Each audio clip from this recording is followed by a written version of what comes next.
అదే విధంగా ఈ వేదిక మీద నుంచి ఒక్క మాట చెప్పదలుచుకున్నాను. మనలో ఉన్న ఆట నైపుణ్యం వెలికి రావాలి, ప్రజల గుర్తింపు జరగాలంటే నైపుణ్యం కలిగిన ఆటగాడితో పోటీ పడాలి అని పెద్దలు చెప్తా ఉంటారు. ఈరోజు పక్క రాష్ట్రంలో నారా చంద్రబాబు నాయుడు గారు ముఖ్యమంత్రిగా బాధ్యత చేపట్టిన తర్వాత అభివృద్ధిలో, సంక్షేమంలో వారితో పోటీ పడి ఈ రాష్ట్రాన్ని ముందుకు నడిపించే అవకాశం నాకు వచ్చింది.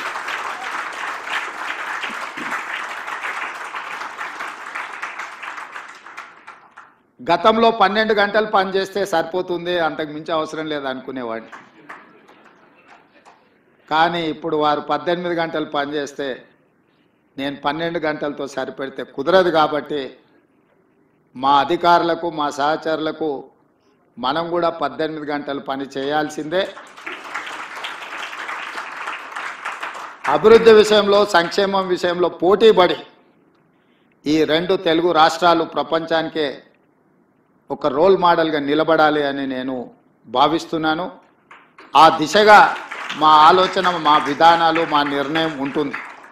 అందులో భాగంగానే తెలంగాణ రాష్ట్రంలో చాలా హాస్పిటల్స్, అంటే ఇది Hyderabad is the hub for hospitals, కానీ నా ఆలోచన హెల్త్ టూరిజం హబ్ను ఒకటి క్రియేట్ చేయాలని మా ప్రభుత్వం ఆలోచన చేస్తుంది. ప్రపంచంతోనే పోటీ పడే విధంగా ప్రపంచంలో ఉండే అన్ని జబ్బులకు సంబంధించి ఇక్కడనే వైద్యం అందే విధంగా ఒక హెల్త్ టూరిజం హబ్ని డిజైన్ చేయాలని ప్రాథమికంగా మేము ఒక అంచనాకు వచ్చినాం.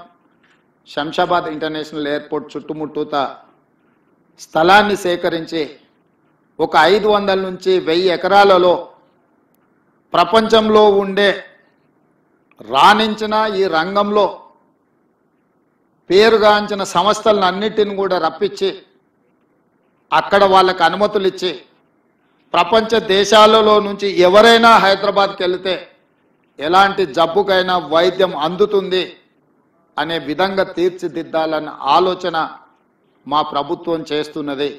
ప్రధానంగా హెల్త్ ఆర్గనైజేషన్స్లో పనిచేసే డాక్టర్లే కానీ నిపుణులకు తెలుసు, ఈరోజు మన దేశంలో అత్యధికంగా మిడిల్ ఈస్ట్ కంట్రీస్ నుంచి చాలామంది పేషెంట్స్ ఇక్కడికి వచ్చి వైద్యం చేయించుకొని వెళ్తున్నారు.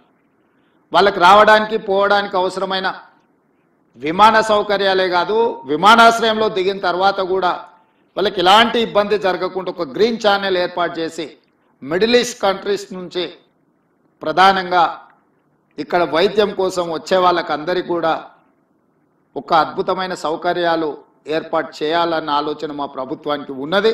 తప్పకుండా ప్రణాళికతో ముందుకు వస్తాము.